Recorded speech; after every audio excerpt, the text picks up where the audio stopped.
तुलसी पातले पवित्रता दिन्छ। त्यसैले तपाईले त्यो आफ्नो भोजनमा त्यो भाँडामा लगेर जब तुलसी पात अर्पण गर्नुहुन्छ अझ पवित्र त्यो प्रसाद बन्यो। अब किनकि तपाईले त्यो भाँडोलाई पाकेको चिजलाई ईश्वरमा अर्पण गर्नुभयो नि। तर हाम्रा चुलामा कहिले कहिले अर्थक पनि पाक्छ है, फेरि त्यतिखेर चाहिँ अलि अप्ठ्यारो हुन्छ है। जब हामी दाल पकाउँछौँ, साग पकाउँछौँ, सब्जी पकाउँछौँ, खाना पकाउँछौँ, त्यतिखेर गर्नु होला। र खाना मात्रै मासु मांसादि पाकेको छ भने त कसरी भगवान्लाई अर्पण गर्ने, उहाँहरूले लिनुहुन्न। अनि त्यो भोजनलाई मात्रै ईश्वरमा अर्पण गर्नुहोस्। सधैँ हाम्रा घरमा के पाक्छ? प्रसाद पाक्छ। अब भन्नुहोस्, छोराछोरीले माताजी प्रसाद बन्यो, भात पाको भन्नु परेन नि, प्रसाद बन्यो। अथवा बुवा हुनुहुन्छ भने पिताजी प्रसाद बन्यो, बन्यो। के खाँदैछ घरमा? प्रसाद खाँदैछु। तपाईँको जीवन मन्दिरमा बित्यो। घर त मन्दिर हो नि। जहाँ तपाईँ बस्नुहुन्छ, हिजो मैले तपाईँहरूसँग कुराकानी गरेको छु, तपाईँको शरीरमा के बस्दा रहेछन्? देवता पनि बस्दा रहेछन्। तपाईँको शरीरमा के बस्दा रहेछन्? पितृ पनि बस्दा रहेछन्। तपाईँको शरीरमा के बस्दा रहेछन्? ऋषि पनि बस्दा रहेछन्। भने तपाईँको शरीर नै एउटा के रहेछ? मन्दिर रहेछ। तपाईँको शरीर बसेको घर पनि के रहेछ? मन्दिर रहेछ। र एउटा कुरा याद गरौँ, जब हामीले पालेका पशुपन्छीहरू हुन्छन् ती सबै दिव्य आत्मा हुन्। तपाईँको घरमा पालिने पशुहरू तपाईँको नाता सम्बन्ध जोडिएका मात्रै हुन्छन्। चाहे किनेर ल्याउनुहोस्, चाहे घरमै ब्याएर अर्को केही आएको होस्, त्यो तपाईँको होइन भने आउँदै हुँदैन। तपाईँको घरमा बसेको कुकुर समेत तपाईँको आफ्नै हो, आफ्नै व्यक्ति हो कोही। त्यसैले त्यसलाई तपाईँले तिरस्कार नगर्नुहोस्, होइन? भोजन दिनुहोस्। अब त्यो त कुकुरलाई त हामीले दिने गरेकै छौँ, कागलाई दिने गरेकै छौँ। त घरमा जति पशुपन्छीहरू आउँछन् तिनीहरू त्यो आफैसँग सम्बन्ध जोडिएका मात्रै आउने हुन्। जबसम्म हामीले यो कुरा थाहा पाउँदैनौँ तबसम्म हामीलाई त्यो अनुभूति हुँदैन के। तपाईँले पञ्चमीको पूजा लाउँदा कथा सुन्नुभएको छ? पञ्चमीको कथामा कसको कथा आउँछ? एउटा गोरु र कुकुरको कथा आउँछ। त्यो त्यत्तिकै लेखे हो त? त्यो कुकुरनी को थिए पूर्व जन्ममा? त्यही छोराकी आमा थिए। कुकुर को थियो? त्यही घरको बुवा थियो, बाबु थियो। त्यही घरमा, किनभने त्यही जसको घरमा पशुपालन हामीले पाल्छौँ त्यो आफन्त नै हुन् के तिनीहरू। त्यसैले पशु वध गर्दाखेरि आफन्त पनि वध गरेको हुन्छ भन्ने कुरा शास्त्रले बताएको कुरा मैले तपाईँहरूसँग निवेदन गरेँ। अहिले यस्ता कुरा गर्यो भने धेरैजनालाई चाहिँ चित्त दुख्छ, तर भएको कुरा त भन्नु पर्यो नि। शास्त्रमा भएको कुरा त्यही हो। कति हामीले सपनामा देख्छौँ। मसँगै एकजना बस्नुभएको पाठ गर्ने व्यक्तित्व हुनुहुन्थ्यो। हामी पशु भएर जन्मिया छौँ, कहिले कहिले सपनामा बन्न सकिन्छ भनेपछि मलाई चिमोटेर भन्नुभयो, म आफै मुसो भएको देखेँ भन्नुहुन्थ्यो के। भनेपछि त्यो त हुँदो रहेछ। हामी बनेको देख्छौँ, त्यो भरै देखेको। त्यसैले जे जति पशुहरू पन्छीहरू हामी पाल्छौँ राख्छौँ ती हाम्रा आफन्त नै हुन्, ती टाढाका होइनन्। त्यो सोच्नुपर्छ हामीले। त्यसैले उनीहरूलाई सकेसम्म श्राद्धका दिन किन कुकुर कुट्नु हुँदैन, किन कुकुरलाई पहिला भोजन दिने? त्यसमा कारण जोडिएको छ। तपाईँहरूलाई याद छ होला, अवगति परेर मरेका मानिसको घरमा प्राय दशघात क्रिया गरेका बेलामा सर्प आउँछ, विष खाएर मरेको घरमा। यहाँले याद गर्नुभएको छैन, धेरैका घरमा त सर्प आइरहेछन् है। यो ठाउँै नागको स्थान हो। यहाँ त नाग यति छन् भन्ने कुरा सङ्ख्या छैन, किनभने यो स्थानै नागको, यो शिवको स्थान हो। त्यसैले यो नाग नभएको ठाउँ छैन। त्यसमा पनि कृष्ण सर्प, कालो सर्प काजक्रिया गरेकै ठाउँमा आउँछ। विष खाएर जो मान्छे मर्छ नि त्यहाँ कालो सर्प आउँछ है। कतिपयको त ढिकुरोमै आइरहेको हुन्छ, त्यो परेपछि थाहा हुन्छ।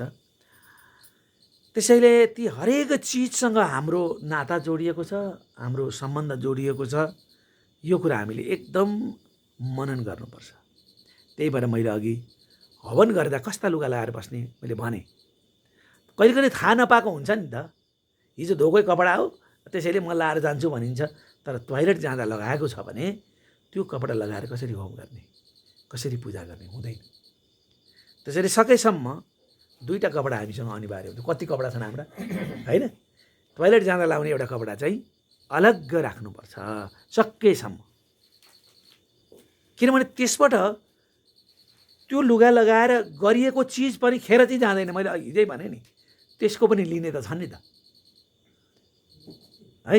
एकजना मानिस टोयलेट जाँदाखेरि त्यो धोइसकेपछि ल्याएर बाहिर पानी पोख्दो रहेछ।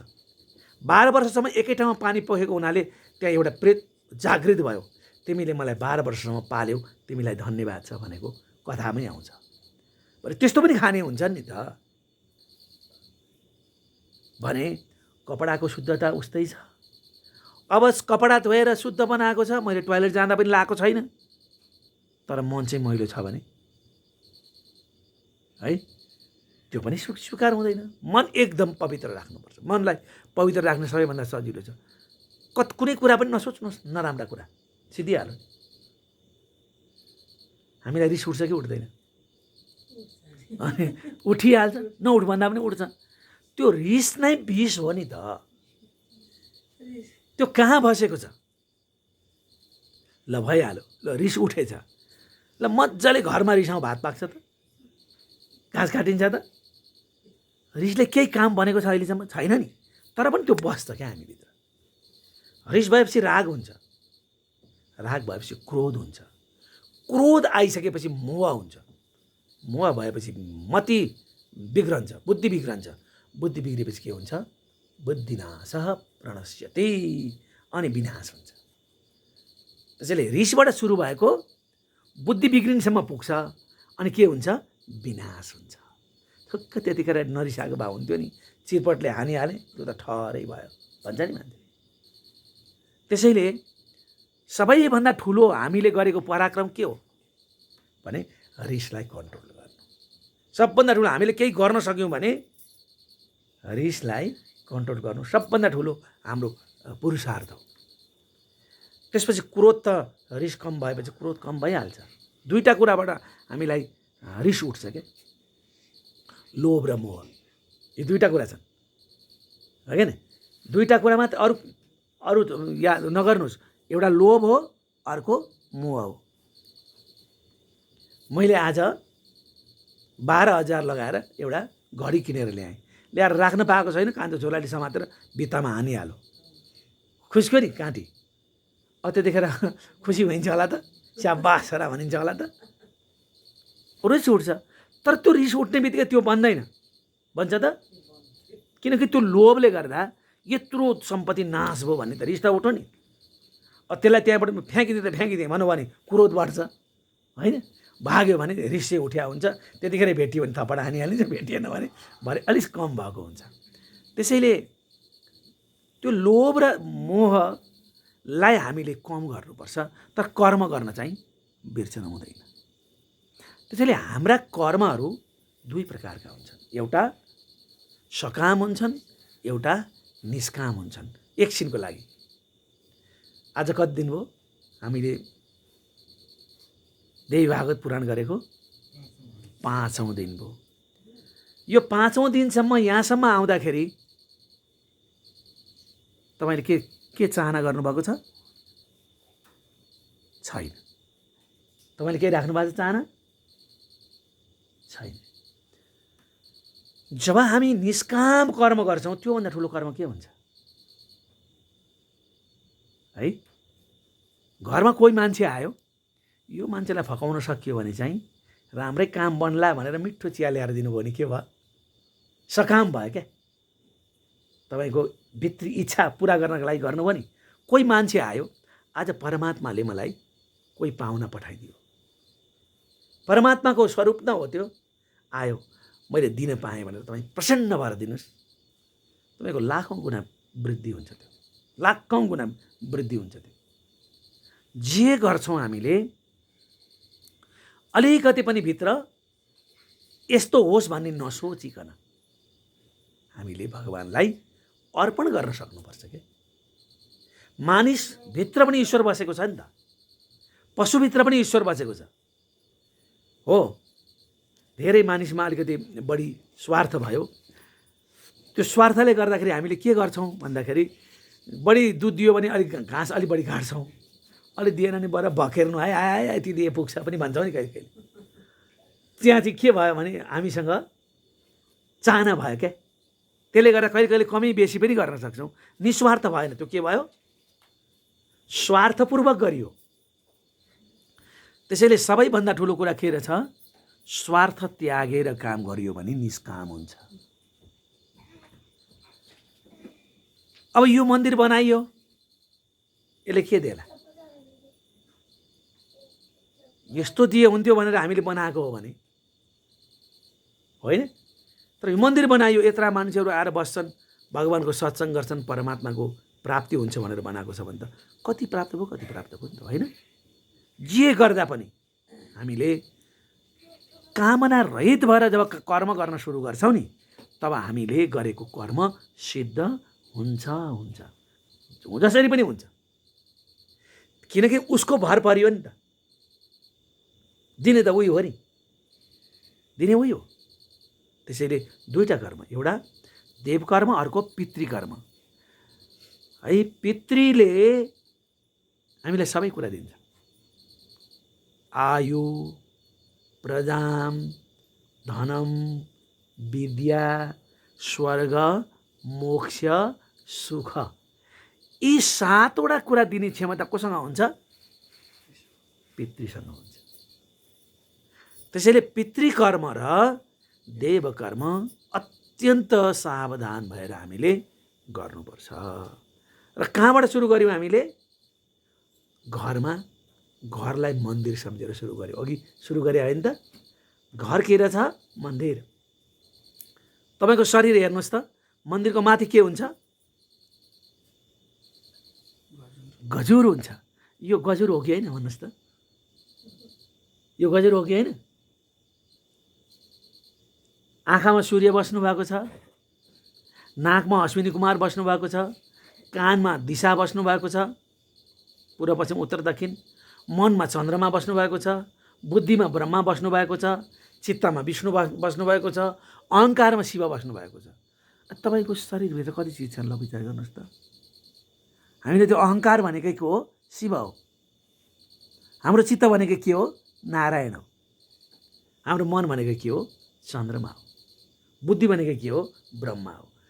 त ती सबै हाम्रो शरीरमा छन् भने हाम्रो शरीर नै एउटा ब्रह्माण्ड हो। यहाँबाट हामीले अघि सुरु गऱ्यौँ होइन। त्यसैले घर मन्दिर बनाउन सकिन्छ। एउटा रिसाएर भित्रपट्टि फर्किएको छ, अर्को रिसाएर बाहिरपट्टि फर्किएको छ, अनि के हुन्छ, त्यो रणसङ्ग्राम पो हुन्छ। त्यसैले त्यहाँ के बनाउनु पऱ्यो, त्यसलाई मन्दिर बनाउनु पऱ्यो। जहाँ मन्दिर हुन्छ त्यहाँ शान्ति हुन्छ। अहिले यहाँ हामीलाई के कुराको समस्या छ, बेला बेला समस्या भयो भने निन्द्राको समस्या होला होइन। अरू के को छ भन्नुहोस् त, केही समस्या छैन। कति आनन्दले हामी बसेका छौँ। जहाँ ईश्वर हुन्छ त्यहाँ आनन्द हुन्छ, जहाँ ईश्वर हुन्छ त्यहाँ के हुन्छ, आनन्द हुन्छ। शान्ति बाहिर छैन, शान्ति बाहिर छैन, सुख पनि बाहिर छैन। सुख खोज्दा खोज्दा खोज्दा खोज्दा मान्छे अमेरिकासम्म पुग्यो। त्यो अमेरिकामा गएर बसेको मान्छेलाई सोध्नुहोस् त, सबैभन्दा दुःख छ भन्छ उसले। बाहिर खोजेर पाइने कुरा हो र सुख? सुख आफैभित्र छ, लिन सक्नुपर्छ क्या, आफूले लिन जान्नुपर्छ। त्यसैले आज मैले देवी भागवत पाठ गर्दै जाँदाखेरि सावित्री र धर्मको प्रसङ्ग आएको थियो। मलाई तुलसीको प्रसङ्ग पनि आएको हुनाले पवित्र शङ्करजीले तुलसीको बारेमा पनि आज चर्चा होस् भन्नुभएको थियो। म अलिकति अगाडि बढेँ। तुलसीको अलिकति गरौँ। तुलसी भगवान विष्णु की पत्नी हुन्। गोलोकमा रहेको बेलामा श्रापको कारणबाट उहाँ तुलसी हुनुभयो र उहाँको कारणबाट भगवान् विष्णुले शालिग्राम बन्नु पर्यो। तपाईँ पनि पत्थरको हृदय हुनुभएको रहेछ। पत्थर हुनु परोस् भनेको उहाँले उहाँ के हुनुभयो? शालिग्राम हुनुभयो। र जसको घरमा तुलसी र शालिग्राम रहन्छन् त्यो घर तीर्थ हो। कहाँ जाने हो? पशुपतिनाथ हो त्यो घर, बद्रीनाथ हो त्यो घर। जसको घरको ठक्क ढोकाको अगाडि राम्ररी फुल दिएकी जो तुलसी छन् त्यो तुलसी साक्षात् लक्ष्मी। अनि जसको घरमा शालिग्राम राखेको छ भगवान् साक्षात् पूर्ण ब्रह्म परमात्मा विष्णु हुनुहुन्छ। र त्यो त्यहाँ जब हामी नित्य जब त्यो तुलसीको पूजा गर्छौँ, नित्य पूजा गर्न कति सजिलो छ, विधान छ तुलसीको पूजा गर्ने त है। तर नियमित पूजा गर्नका लागि त हामी जब स्नान गर्छौँ, स्नान गरेर आउँदाखेरि 1 लोटा पानी लिएर आउँछौँ। त्यो जल जब हामी तुलसीमा अर्पण गर्छौँ, हामीसँग पुष्प होला, त्यो पुष्प अर्पण गर्छौँ। सबै कुरा त्यही सकियो भने, भ्याइयो भने चन्दन बनाउँछौँ, पुष्प राख्छौँ, जल अर्पण गरिसकेपछि चन्दन लगाइदिन्छौँ अनि पुष्प लगाइदिन्छौँ। अझ बढी हाम्रो फुर्सद भयो भने के गर्छौँ? त्यसपछि तिल अर्पण गर्छौँ। र घरमा गाई दुहुनु छ भने एउटा कचौरामा दुध ल्याएर दुध अर्पण गर्छौँ। र भगवानको पूजा गर्दा पूजा गर्ने एउटा विधान हुन्छ कि म नियमित रूपमा राम्ररी पूजा गर्छु भन्नुहुन्छ भने म बताउँछु तपाईँहरूलाई। जब हामी कर्मपात्र भन्छौँ, यो कर्मपात्र भनेको यही हो। अब गुरु हुनु न कसरी बनाउने? कसरी बनाउने? यो त पढेर बनाउने हो। गुरु हुनुहुन्न भने पनि हामी सजिलो बनाउन सक्छौँ। कुश लगाउँछौँ। कुश 4 इन्चभन्दा छोटो हुनु हुँदैन। कुश लगाइसकेपछि पानी लगाउँछौँ। पानी लगाएपछि तिल राख्छौँ। तिल राखेपछि जौ राख्छौँ। जौ राखेपछि चन्दन राख्छौँ। चन्दन राखेपछि अक्षता राख्छौँ। अक्षता राखेपछि पुष्प राख्छौँ। कर्णपात्र तयार।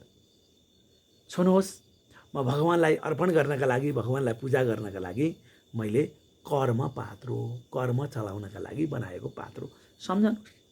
पढेकाले त मन्त्र पढ्ने भइहाल्यो होइन। र कुश लिएर पहिला आह्वान गर्नुहोस्। त्यो आह्वान किन गरेको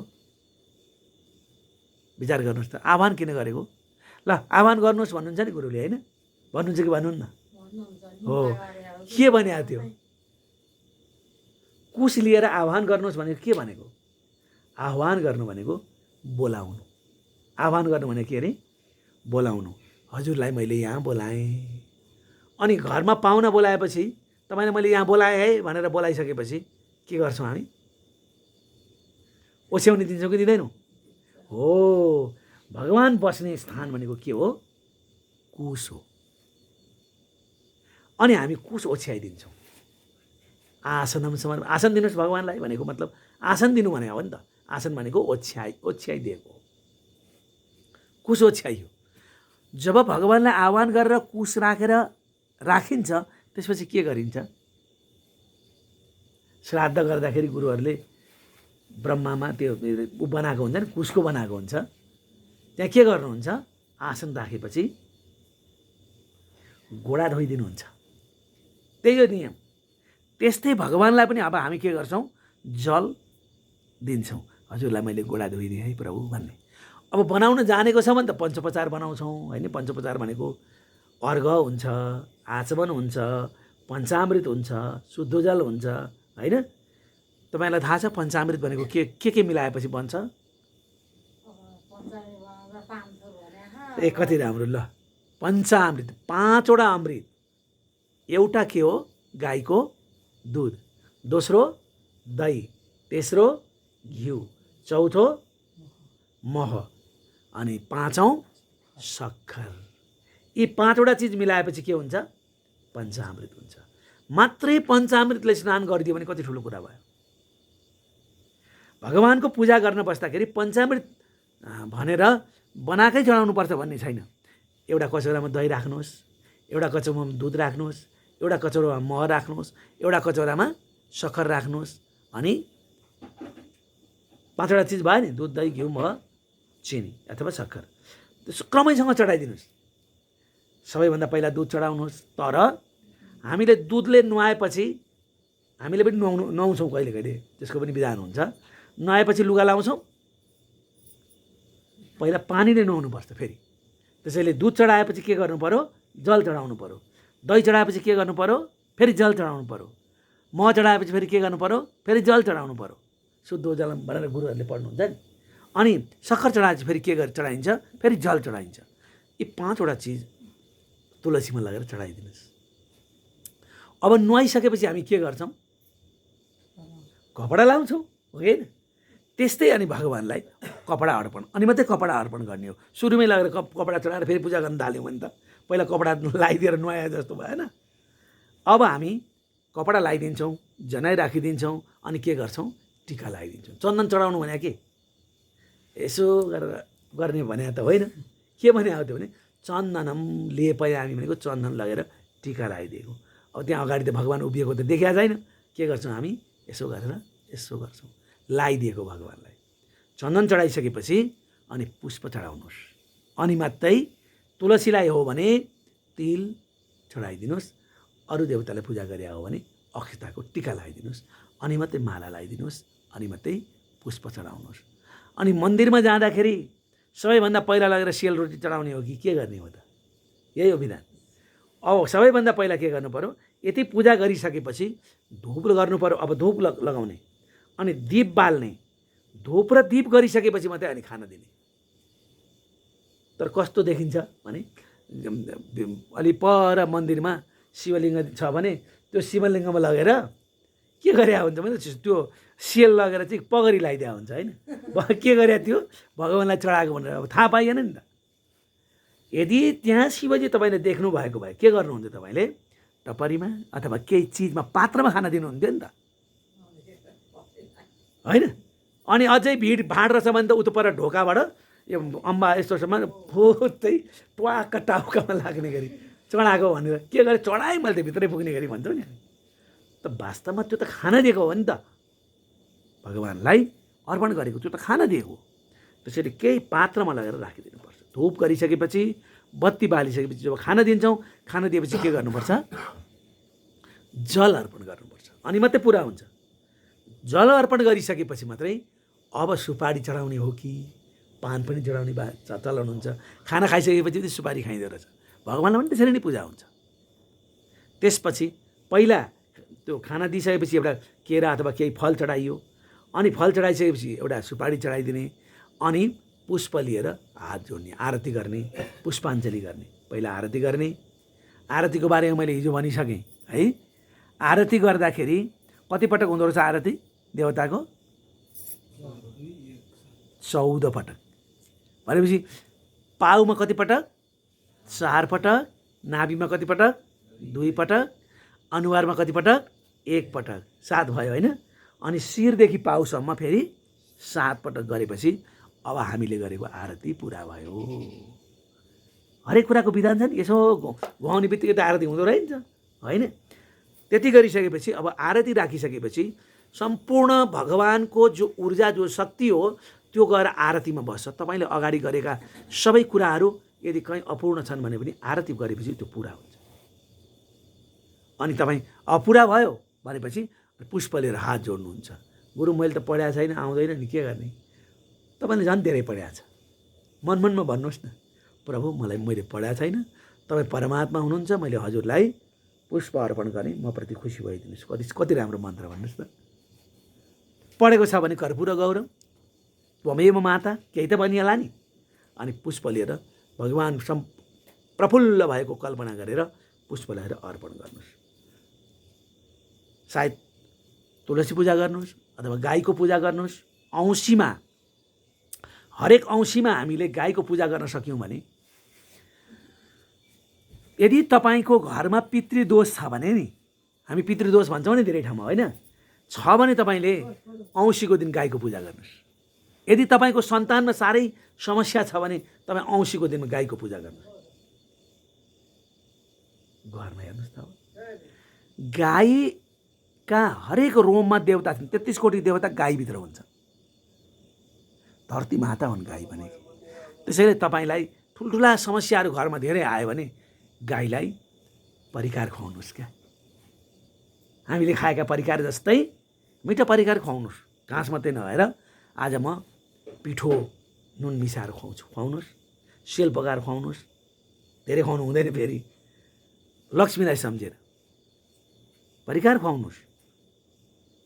त्यो गाईलाई भोजन गराउनु र गाईलाई पूजा गर्दाखेरि तपाईँको घरमा दरिद्रता हुँदैन। हेर्नुहोस्, पहिलो कुरा तपाईँको घरको दरिद्रता जान्छ। दोस्रो कुरा, यदि तपाईँको घरमा पितृदोष छ भने त्यो पनि जान्छ। अनि घरमै सबै कुरा छ नि त, सबै कुरा छ। थाहा नपाएर, थाहा नहुँदाखेरि छुटेका हुन सक्छन्, नगरिएको हुनसक्छ, होइन? यसरी हामीले पूजा गर्ने विधानलाई मैले छोटकरीमा मात्रै भनेको है। यो अघि यति चाहिँ भनौँ भन्ने भएको हुनाले सधैँ दैनिक गर्दाखेरि यति धेरै गर्नु परेन। जल चढाउनुहोस्, केसरी चढाउनुहोस्, पुष्प चढाउनुहोस्, तुलसीलाई ढोग्नुहोस्। यदि शालिग्राम राख्नु भएको छ, शिवजी राख्नु भएको छ भने बस्न भ्याइँदैन। अब के गर्ने भने त्यति त भ्याइन्छ नि, जल लगेर ठक्क चढाइदिन सकिन्छ। अनि एउटा केसरी चढाउनु भ्याइन्छ, पुष्प चढाउनु पाइन्छ। भगवान् शिवजी तपाईँसँग सधैँ प्रसन्न हुनुहुन्छ। पत्रम पुष्पम फलम तोयम, यति चढाए त पुग्छ। सकियो भने अलिक गुरु बोलाएर मजाले गरौँला, होइन? त हरेक तपाईँको घर, जसको घरमा शालिग्राम हुन्छन् त्यो तीर्थ भइहाल्यो, तर त्यो घरमा मांस आदि चाहिँ खान मिल्दैन। फेरि अब त्यो अर्थ मन्दिरमा अब लान मिल्दैन नि त। त्यसो भए त म त नराखौँ कि क्या हो भन्ने हुन्छ फेरि, है? त घरमा तुलसी हुनु अनिवार्य छ। तुलसी अनिवार्य छ। तुलसी जहाँ हुन्छ त्यसको लगभग 30 मिटर जति वरपर विषाक्त कुरा केही पनि आउन सक्दैन। सर्प त जान्छ, अरू के कुरा गर्ने? त्यस्तो चिज हो तुलसी। अझ कालो पात भएको तुलसी भन्छौँ नि हामी, त्यो तुलसी होस्। यति अक्सिजन दिने, यति ईश्वरको ऊर्जा दिने तत्त्व हो तुलसी। त्यसैले हाम्रा घर घरमा तुलसी रोपिन्थे हिजो। अहिले पनि तपाईँहरूको घर घरमा पक्कै छन्, मोठ छन्। अनि अब झन् त्यो तुलसीको मन्जरी तपाईँले भोजन गर्ने बेलामा तुलसी मन्जरी खानुहोस्। तपाईँका पेटका सारा रोगहरू निको पार्ने शक्ति चाहिँ तुलसीको पातमा हुन्छ। अनि त्यति आनन्द दिने तुलसीको पूजाको बारेमा मैले यति यहाँहरूसँग निवेदन गरेँ। र कतै के भन्छन् भन्दाखेरि यी उटपट्याङ कुराहरूले पनि हाम्रा समाजमा नराम्रा कुराहरू भइरहेछन्। तपाईँको घरमा शिवलिङ्ग राखेको छ भने निकालिहाल्नुहोस्, त्यो घरमा अभाव हुन्छ भन्ने मान्छेहरू पनि यो समाजमा रहछन्। सावधान हुनुहोस्, यो कलियुग हो के। कली कुन रूप लिएर आउँछ र तपाईँको घरमा कली हालिदिन्छ क्या। कली भनेको सबैभन्दा पहिलो कुरा के हो? रिस हो। कली भनेको दोस्रो के हो? कलह हो। छोराछोरीसँग झगडा, श्रीमान श्रीमतीका बिचमा जब झगडा भयो, थाहा पाइयो, त्यहाँ घरमा के आयो? कली पस्यो। त्यसैले तपाईँको घरमा यदि कली पस्यो भने सुख शान्ति हुँदैन। त्यसैले कली आउन नदिने एउटा तगारो भनेको तुलसी नै हो। दोस्रो शालिग्राम अनि शिवलिङ्ग। त्यसैले शिवलिङ्गको पूजा घरभित्र गर्नु हुँदैन कसैले भन्छ, तर त ठुलो हुनु हुँदैन है। 4 इन्च जतिको त्यहाँभन्दा माथिको चाहिँ हुँदैन, फेरि त्यो घरभित्र ठेक्दैन, छोटो हुनु पर्यो। त्यो फेरि त्यसको पनि नियम छ नि त। त्यसैले भगवान्लाई अर्पण गर्ने, शालिग्राम शिवजीको पूजा गर्ने हामीले गर्न सक्यौँ भने हाम्रो जीवन आफै उद्धार हुन्छ कि कसैले उद्धार गरिदिनु पर्दैन, स्वतः उद्धार हुन्छ। यहाँ चाहिँ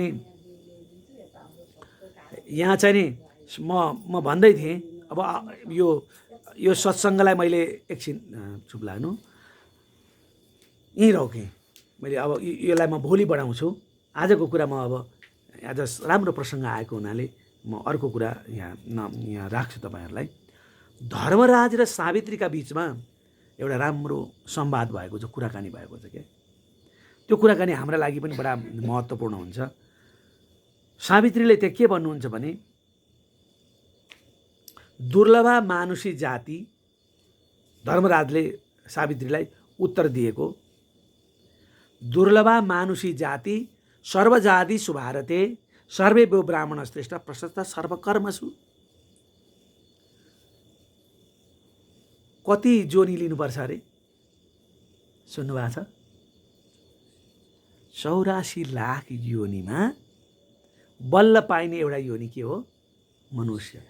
अरू 84 लाख जोनीमा एउटा मात्रै योनि यस्तो छ जसले विवेक र बुद्धि प्रयोग गर्न सक्छ, त्यो हो मनुष्य मात्रै। त्यसैले यो जीवन पाउनु भनेको सामान्य कुरा छैन।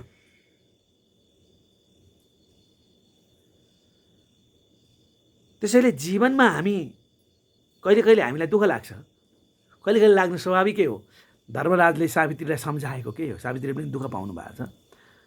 हामीलाई कहिले दुःख हुन्छ क्या, म बिहान 3 बजे उठ्छु, भगवानको पूजा गर्छु, मेरै घरमा चाहिँ किन गाई मर्छ? त्यसैले देउता छैन होला जस्तो लाग्छ। बुवाले भन्नुहुन्छ म त बिहान बिहान पाठ गर्छु, गीताको पाठ गर्छु, तर मेरै छोरो चाहिँ मसँग बाङ्गिएर हिँड्छ, देउता छैन कि क्या हो जस्तो लाग्छ। दुवैजना मिलेर तीर्थयात्रा जान्छौँ, मेरो मात्रै परको बाराको त्यो कान्लोको बारी चाहिँ पहिरो लड्छ। देउता भएको भए तीर्थयात्रा जाँदाखेरि मैले गरेको सत्कर्म भएको भए जान्थ्यो भन्छौँ नि हामी, होइन? भन्छौँ। तपाईँहरू नभन्नु होला, तपाईँहरू त धेरैवटा पुराण सुनिसक्नुभयो, ज्ञान आयो। किनभने करोड जन्म बिते तापनि तपाईँले गरेको कर्म तपाईँले भोग्नै पर्छ, भोग्नै पर्छ।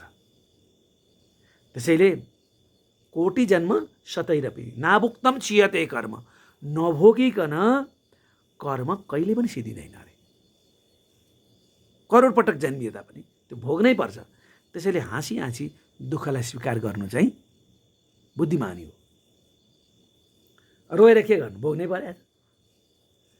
त दुःख आयो भनेर आतिनु हुँदैन। शुभ नाम अशुभानाम च कर्माणम जन्म भारते। हामीले यो भारतवर्ष मात्रै, अब फेरि अमेरिकाका मान्छेले यसो गर्छन् त, त्यहाँ त गर्दैन त, त्यहाँ सुखी छन् भन्छौँ हामी। फेरि के भन्छ भने भारतवर्ष मात्रै कर्मभूमि हो, यहाँ मात्रै जीवन मुक्त गर्नका लागि कर्म गर्ने स्थान हो। त्यहाँभन्दा बाहिरका भूमि भोग भूमि हुन्, त्यहाँबाट जीवन मुक्ति छैन। त्यहाँ तिनीहरू पनि यहाँ आउनुपर्छ अर्को जन्म लिएर। यदि अहिलेदेखि उनीहरूलाई सत्कर्म गर्ने सत्प्रेरणा जाग्यो भने उनीहरूले अर्को जन्म कहाँ आउनु पर्यो? यहीँ आउनुपर्छ, आउनै पर्छ। त्यसैले त्यसमा पनि नेपाल चाहिँ के हो? पुण्य भूमि। त्यस्तो ठाउँमा पो छौँ त हामी। त्यसमा पनि हामी यहाँ रामेछापमा छौँ। यो चाहिँ कहाँ हो भन्दा गौरी शङ्करमा अनवरत रूपमा शिव र पार्वती विचरण गर्छन्, बसेकै हुन्छन्। त्यस्तो ठाउँमा छौँ नि हामी। पुण्य क्षेत्रे त नान्यत्र, मैले भनेको कुरा होइन यो, देवभागवत। पुण्य क्षेत्रे च नान्यत्र, यो पुण्य क्षेत्र यहाँ मात्रै छ, यहाँभन्दा बाहिर अन्त छैन। सर्वम च भुञ्जते जना, उताकाले खान्छन्, भान्सामा तिनीहरू जुत्ता लाएर जान्छन्, होइन?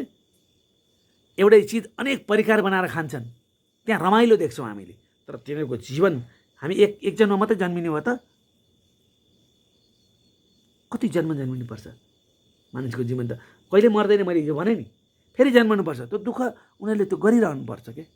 त्यसरी एकछिन त्यहाँ रमाइलोको लागि उनीहरू जन्मिए, त्यतिखेर जीवनको त्यो रसलाई चाल पाएनन् भने खाएको लागेको मात्रै हामी देख्छौँ, तर तिनीहरूको जीवनमा घटित घटनाहरूलाई हामीलाई थाहा हुँदैन। त्यो भोगभूमि हो। सुरा दैत्या दानवाश्च गन्धर्व राक्षसादय नराश्च कर्मजनका न सर्वे जीविनश्चति। तर यो संसारमा जन्मिएका जुनसुकै चिजले पनि आफूले गरेको कर्मको फल चाहिँ भोग्नै पर्छ। सारा धनले चाहिँ परिपूर्ण भएको घरमा छोरो जन्मियो, खुसी भयो। तर त्यो छोराले पछि के गर्छ, त्यो धन सम्पत्ति सबै सिद्धिएर कङ्गाल पनि बनाइदिन सक्छ कि सक्दैन? यदि त्यो हुनु छ भने त्यो भएरै छोड्छ।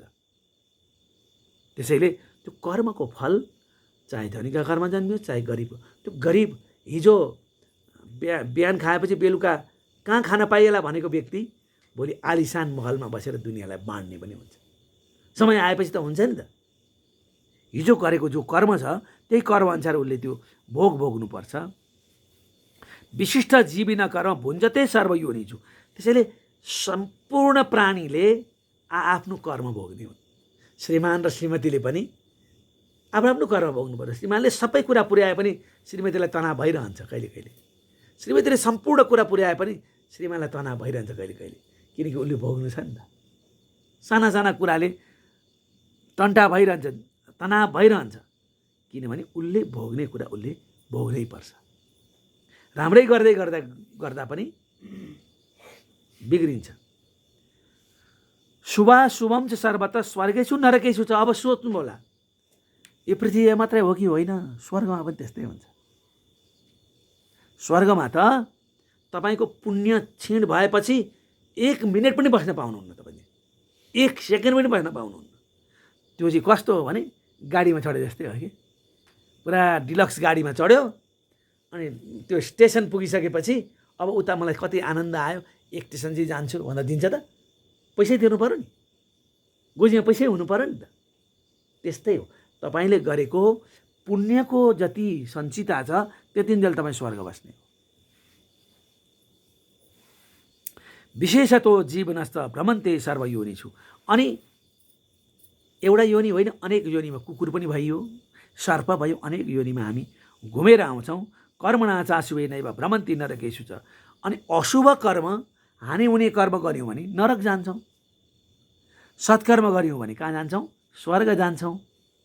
त्यहाँभन्दा माथिका लोकमा पनि हामी जान सक्छौँ। रोगी कुकर्मणा जीव, रोग पनि पूर्वजन्मको कमाइ अरे कि। 3 प्रकारले रोग आएका हुन्छन्। एउटा हाम्रो खानपानको कारणबाट आउँछ, त्यसलाई हामीले निको पार्न सक्छौँ औषधि खाएर।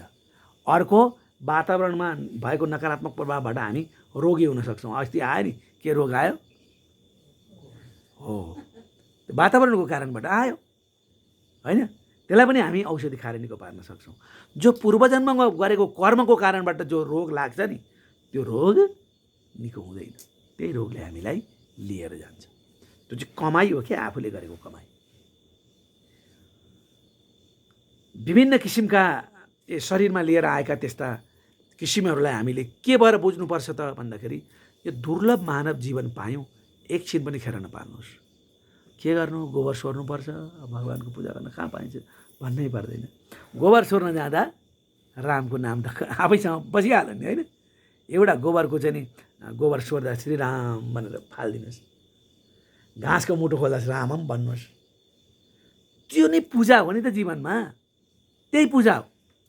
दाउरा काट्ने जिन्दगी पाएँ मैले त, अब दाउरा काटेर जीवन निर्वाह, केही डराउनु, 1 मन्चरमा राम सिद्धिहाल्यो नि। मुखमा राम, हातमा काम भनेको यही हो। त्यसैले तपाईँले आफ्नो जीवनलाई बुझेर यसरी सत्कर्म गर्नुभयो भने, निष्काम रूपले जब कर्म गर्नुभयो भने तपाईँले सम्पूर्ण कुरा प्राप्त गर्न सक्नुहुन्छ। अहिले प्राप्त गर्नुहुन्छ केही भागमा, पछि अरू कुरा प्राप्त गर्नुहुन्छ। मृत्युपछि पनि तपाईँलाई राम्रै हुन्छ। र यसरी जसले मूल प्रकृति भक्ताए निष्कामा धर्मचारिण, यो देवी भागवत महापुराणको प्रसङ्ग भएको हुनाले हरेक क्षण देवीलाई जसले सम्झना गर्छ, स्मरण गर्छ, त्यो मणिद्वीपमा जान पाउँछ, जहाँ भगवती पराम्बा, हिजो मैले भगवतीको स्वरूपको बारेमा बताएको छु, उहाँ रहनुभयो। स्वधर्मै निरता भक्ता। त्यसैले नडराउनुहोस्, म तीर्थ जान पाइनँ, पैसै पुगेन भनेर डराउनु पर्दैन। स्वधर्मै निरता, स्व भनेको आफ्नो धर्म के हो? झुट नबोल्नु, नराम्रो नगर्नु, खाना पकाउँदा ईश्वरलाई सम्झिनु, खाना खानु अघि भगवान्लाई चढाउनु, गाई फुकाउँदा पनि परमात्माका सन्तान हुन् भनेर चढाउनु, घाँस काट्दा पनि म पूजा गर्दैछु, गाई अगाउँदैछु नि त होइन? होम गर्दाखेरि देउता अगाए जस्तै गर्दैछु। त यसरी गरिदिनुहोस् न। स्वधर्मै निरता भक्ता। त यसरी तपाईँ आफ्नो धर्म निर्वाह गर्नुहुन्छ भने शैवा शाक्तास गाणपा, चाहे शैव होस् चाहे गाणपत्य होस्, जो विष्णुको नियमित भक्त छ त्यो वैकुण्ठ जान्छ। भगवान् शिव शक्तिको चाहिँ नियमित भक्ति गर्छ त्यो कि शिवलोक जान्छ कि मणिद्वीप जान्छ। यपि प्रा अन्य देवेज्या सतर्मा निरता सती, आफ्नो धर्ममा रहेर भक्तिपूर्वक ईश्वरलाई जसले उपासना गर्छ हरेक चिजमा ईश्वर देख्छ। ईश्वर नभएको ठाउँ कहाँ छ? ईश्वर नभएको ठाउँ कहीँ पनि छैन। सबै चिजमा ईश्वर व्याप्त छ। त्यसैले गृहम ददाति विप्राय ये जना भक्तिपूर्वकम ये यान्ति विष्णु लोकम च सुचिरम सुखदायकम। त्यसैले घरमा आएका पाहुनालाई भगवानको स्वरूप देखेर तपाईँ भोजन गराउनुहोस्, त्यो कहाँ जान्छ? विष्णु लोक जान्छ। अनि ठुलो यज्ञ गर्न सकिनँ, मसँग पैसा पुगेन, भागवत लाउन पाइनँ भने डराउनै परेन। आएका अतिथिलाई बडा खुसीपूर्वक भोजन गराउनुहोस्। त्यो ईश्वर प्राप्ति यस्मै च देवाय यो ददाति गृहम नर, जसले घरमा भगवानलाई जो देवतालाई गणेशलाई शिवलाई विष्णुलाई जसले मान्छ पूजा गरोस्, आएका अतिथिलाई सेवा सत्कार गरोस्। ती सबै सौदय शतगुणम पुण्यम देशे शतगुणम फलम, त्यसको 100 गुणा बढी त्यसले चाहिँ फल प्राप्त गर्छ अरे। तर निष्काम केही देला भनेर नगर्ने, तपाईँले गर्ने आफ्नो कर्म गरिदिनुहोस्। यसरी निष्काम रूपमा गर्नुहुन्छ भने धनु चतुष्ट सहस्रेण दैर्घ्य मानेन निश्चितम। त्यसैले जति तपाईँले गर्नुभएको छ त्यो अनेक गुणा बढी कसरी हुन्छ भने तपाईँले केही कामना लिएर गर्दै हुनुहुन्छ भने यति पाउनुहुन्छ। निष्काम गर्दै हुनुहुन्छ भने कति पाउनुहुन्छ तपाईँले। त्यसैले 2 वर्षदेखि 9 वर्षसम्मका कन्यालाई नवरथामा जब हामीले पूजा गर्छौँ त्यहाँ भगवतीको उपासना हुन्छ कि भगवतीको पूजा हुन्छ, हामी जो गरिरहेका छौँ अहिले। त्यसैले फलम ददाति द्विगुणम यदि सा अलङ्कृता भवेत्, जे हामीले प्रदान गर्छौँ त्यो बडा सुन्दर तरिकाले गऱ्यौँ भने अत्यन्त धेरै हामीले प्राप्त गर्छौँ। नदी बनाइदिनु, के अरे पानीको चाहिँ नि पानी आउने ठाउँमा अथवा पानी खाने धारो बनाइदिउँ, कुवा बनाइदिउँ, पिपल रोपिदिउँ, बर रोपिदिउँ, तिनीहरूको प्रतिष्ठा गरिदिउँ। ती सबै तपोलोकमा गएर बस्ने सामर्थ्य प्राप्त गर्ने, त्यति ठुलो पुण्य प्राप्त गर्ने हुन्छन्। पुष्पोद्यानम युद्धदाति सावित्री सर्वभूतै, सावित्रीको पूजा गरेर जसले आनन्दपूर्वक सावित्रीलाई खुसी तुल्याउँछ त्यो ध्रुवलोकमा गएर बस्न पाउँछ भन्ने कुरा यहाँ लेखिया छ। विष्णु लोके बसे सोपी या वर्ण मन्मन्तरम परम, लामो समयसम्म यसरी शिविका दाने, यो चाहिँ शिविका भनेको चाहिँ खाट भनौँ अहिले हामीले है, सैया होइन, अथवा त्यो मान्छे बोक्ने, यस्तो चाहिँ नि हामीले परम पवित्र दिनमा भगवानलाई अर्पण गऱ्यौँ, भगवतीलाई अर्पण गऱ्यौँ भने तिनीहरूले वैकुण्ठ फल प्राप्त गर्न सक्छन् भनेर धर्मराजले सावित्रीलाई बताएको प्रसङ्ग मैले यहाँ बताएँ।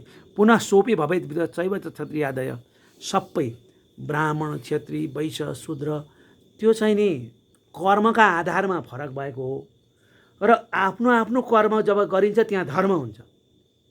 आफ्नो आफ्नो कर्म छोडियो भने त्यहाँ धर्म हुँदैन। त्यसैले धर्मपूर्वक यसरी गर्न सकियो भने भगवतीलाई भगवानलाई प्राप्त गर्न सकिन्छ भन्ने प्रसङ्ग मैले यो अलि महत्त्वपूर्ण भएको हुनाले यहाँहरूलाई सुनाएँ। किन सुनाएँ भने निष्कामपूर्वक तपाईँहरू यहाँ आउनुभएको छ, निष्कामपूर्वक दिउँसोभरि काम गरे तापनि बेलुका एकछिन भए पनि तपाईँहरू बस्नु भएको छ। बेला बेला हाई आउनु खोजे पनि त्यसलाई जितेर भए पनि होइन, बेला बेला निद्रा लाग्न खोजे पनि त्यसलाई जितेर भए पनि त बस्नु भएको छ नि त। किनभने यहाँबाट मैले अलिकति केही न केही जान्नुपर्छ भनेर गरिराख्नु भएको छ। र शरीरभित्रका देवताहरू सबै त मैले आज भनिनँ, भोलिको प्रसङ्गमा यहाँहरूलाई सत्सङ्गको प्रसङ्गमा सुनाउँछु र त्यस्तै भगवतीको महत्त्व गुणानुवाद पनि यहाँहरूलाई म सुनाउँछु। आज यहीँ विश्राम गरौँ र एउटा मिठो भजन यहाँहरूसँग राखौँ, एउटा कीर्तन गरौँ।